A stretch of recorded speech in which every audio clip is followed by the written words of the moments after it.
ધોરણ 11 અર્થશાસ્ત્ર આપણે જોઈએ છીએ ચેપ્ટર નંબર 8 આર્થિક સુધારાઓ। હવે આર્થિક સુધારાઓમાં આપણે જોવાના છીએ ભારતની વિદેશ વેપાર નીતિ સામેના પડકારો।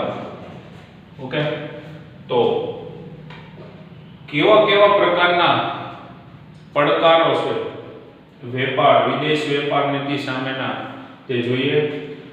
તો ભારતની જે વિદેશ વેપાર નીતિ છે એ હંમેશા નીચેના જે પડકારો છે એનો શું કરે છે, સામનો કરે છે। ઓકે, તો જોઈએ પહેલો પડકાર આંતરરાષ્ટ્રીય સ્પર્ધા સામે જે ઘરેલુ ઉદ્યોગો હતા એને રક્ષણ આપવા માટે આયાતો પર શું મૂકવા, અંકુશ રાખવાની શું છે જરૂરિયાત। ભારતમાં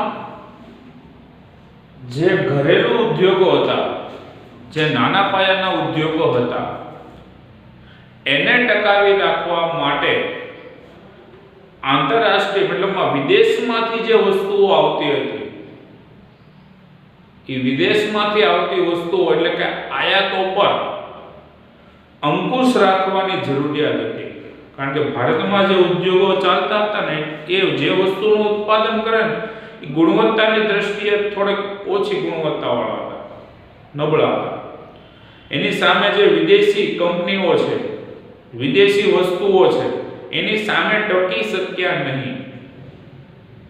શું કર્યા? ટકી શક્યા નહીં। એટલા માટે ભારતમાં આ આંતરરાષ્ટ્રીય જે સ્પર્ધા સામે આપણા દેશના જે ઘરેલુ ઉદ્યોગો છે એને રક્ષણ આપવા માટે આયાતો પર શું અંકુશ રાખવાની જરૂરિયાત છે।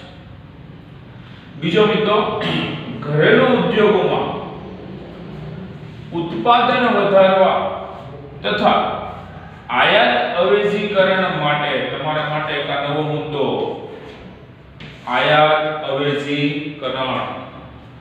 જે ઘરેલુ ઉદ્યોગોમાં ઉત્પાદન વધારવા તથા આયાત અવેજીકરણ માટે જે ટેકનોલોજી છે, નવા યંત્રો છે, પૂરક યંત્રો છે, એ સંસાધનોનું આયાતનું પ્રમાણ શું કરવું, નક્કી કરવું।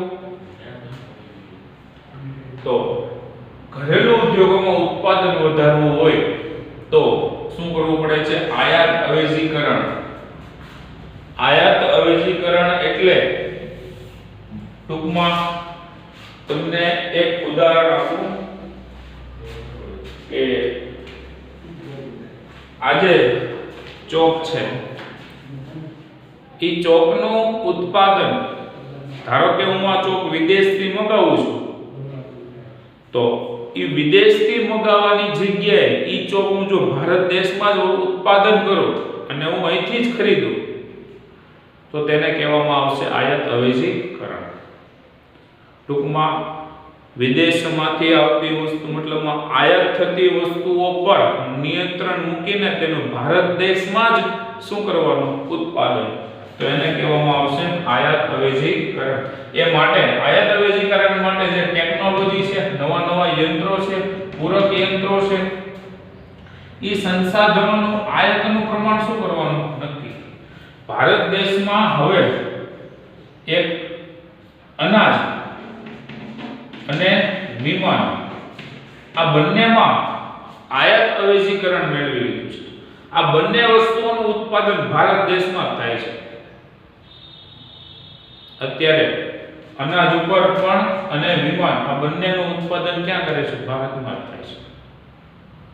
તો આની ઉપર આપણે મતલબમાં જે વસ્તુની જરૂરિયાત છે એટલી જ વસ્તુ મંગાવો, એ વસ્તુ એટલી મંગાવો કે એનું ઉત્પાદન પણ આપણા દેશમાં જ થાય। એટલા માટે આપણા દેશમાં રોજગારીમાં શું થશે, વધારો।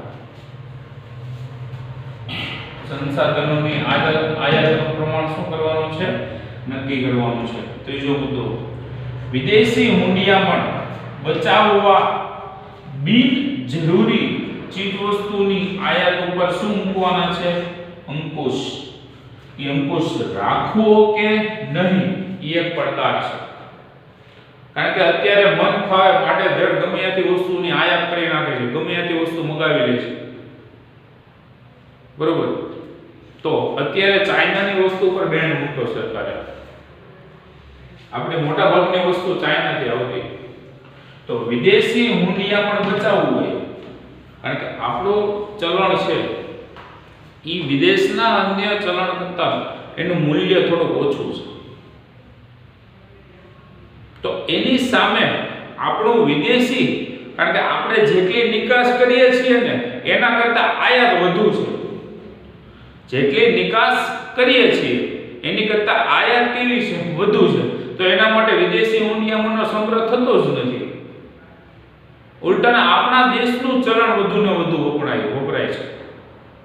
ઓકે, તો વિદેશી હુંડિયામણ બચાવવા બિનજરૂરી ચીજ વસ્તુની આયાત ઉપર શું મૂકવા? અંકુશ.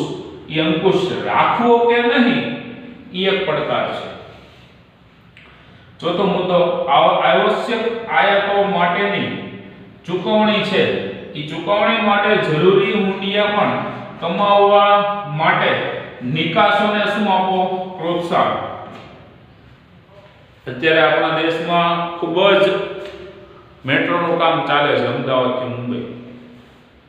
ઓકે, તો એના માટે એન્જિન આપણે વિદેશથી મંગાવેલું છે, મેટ્રોનું એન્જિન. હવે એ વસ્તુ લેવી છે, ખરીદવી જ પડશે. તો એ વસ્તુની ખરીદી કરવા માટે આપણે એની પહેલા નિકાસમાં વધારો કર્યો. નિકાસ વધારશો એટલે વિદેશી હુંડિયામણ આવશે. એ વિદેશી હુંડિયામણ જો વધુ ને વધુ આવે તો આપણે એ વિદેશી હુંડિયામણ દ્વારા એ વિદેશી મતલબમાં આયાત થતી વસ્તુ ચૂકવણી એ ચલણમાં કરી શકીશું. ઓકે, તો આવશ્યક જે જરૂરિયાત છે એ વસ્તુની શું કરો? આયાત માટે ચૂકવણી. આયાતો માટેની ચૂકવણી માટે જરૂરી હુંડિયામણ કમાવવા માટે નિકાસોને શું આપવાનું છે? પ્રોત્સાહન આપવાનું છે. ઘણી બધી ભારતીય વસ્તુઓ ગુણવત્તાના પ્રશ્ને આંતરરાષ્ટ્રીય વ્યાપારમાં ટકી શકતા નથી અને વિદેશી નીતિ માટે આ પ્રશ્નનો ઉકેલ પણ એક પડકારજનક છે. તમને ખ્યાલ છે કે ભારતમાં પેલા રમકડા